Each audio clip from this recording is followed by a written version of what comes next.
அதனால் எல்லாம் சாதிச்சிடலான்னு சொல்லி எல்லாருமே விரும்புவாங்க. ஆனால் என்னுடைய நான் பணத்தினால எதையும் சாதிக்க முடியாதுங்கிற ஒரு நிலைப்பாடை ஒரு சின்ன ஒரு விஷயத்தின் மேலும் உங்களுக்கு நான் தெரிவுபடுத்துகிறேன். ஒரு சின்ன விஷயம் என்னென்னா, ஒரு அரசர் போயிருக்காரு, ஒரு காட்டுக்கு போயிருக்காரு. காட்டுக்கு போயிருக்கும்போது அந்த அரசர் தண்ணி தாகம் ரொம்ப ஓவராக எடுத்துருக்கு. தண்ணி தாகம் எடுத்த உடனே என்ன பண்ணியிருக்காரு, அங்கே இந்த காட்டில் இருந்த ஒருத்தர்கிட்ட எனக்கு கொஞ்சம் தண்ணி கொடுங்க அப்படின்ட்டு கேட்டிருக்காரு.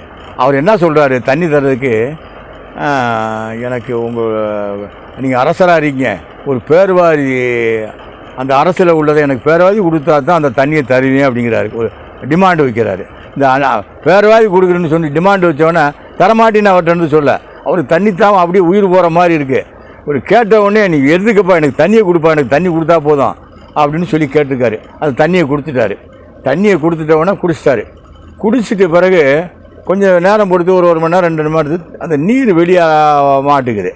அந்த குடிச்ச தண்ணி நீர் வெளியேறும்ல, யூரியன் பாஸ் ஆக மாட்டேங்குது. யூரியன் பாஸ் ஆகலைன்ன உடனே மறுபடியும் என்ன பண்ணுறது, ரொம்ப அவசியமாகி போச்சு. ரொம்ப வேதனைப்படக்கூடிய சூழ்நிலை ஏற்பட்டுச்சு. பண்ணக்கூடிய சூழ்நிலை ஏற்பட்டவுடனே அவர் என்ன சொல்கிறாரு, அவர்கிட்ட மறுபடியும் எனக்கு நீர் போக மாட்டேங்குது, எனக்கு கஷ்டமாக இருக்குது அப்படின்னோடனே, சரி நான் ஒரு மூலிகையை தர்றேன், அதை சாப்பிடுங்க போயிடும். ஆனால் நீ பேர்வாரி சுற்றி கொடுத்தீங்களே, அந்த இன்னும் பேர்வாரி எனக்கு கொடுக்குற மாதிரி இருந்தால் நீங்கள் சொல்லுங்கள், நான் உங்களுக்கு அதை மூலிகையை தர்றேன் அப்படிங்கிறாரு. அந்த பேர்வாரி சுற்றியும் அவருக்கு மொத்தத்துக்கு கொடுத்துட்றாரு. எனக்கு நீ கொடுத்துட்டு நீ ரிலாக்ஸ் பண்ணி விட்டா போதும்ப்பான்ட்டு கொடுத்தோடனே ஒரு மூலிகை கொடுக்குறாரு. அவருக்கு நீர் பிரிஞ்சிருது. அப்போ ஒரு அரசரே ஒரு ராஜ்யத்தையே கொடுக்கக்கூடிய அளவுக்கு தான் இருந்திருக்கு. இந்த பணத்தை வச்சு எதுவும் சாதிக்க முடியல. அப்போ இங்கே நாட்டில் உள்ளவங்களும் எத்தனையோ நாட்டுகளில் ஒவ்வொரு அரசர்களும் ஒரு மன்னர்களும் பணத்தில் அந்த லாஸ்ட் கட்டில் படுத்துட்டு ஒரு 2 மாதம் 3 மாதம் பெட்டில் படுத்துக்கிட்டு எவ்வளோ அவஸ்தைப்பட்டுக்கிட்டு இருக்காங்க. அந்த பணத்தை வச்சு எதுவும் சாதிக்க முடியல.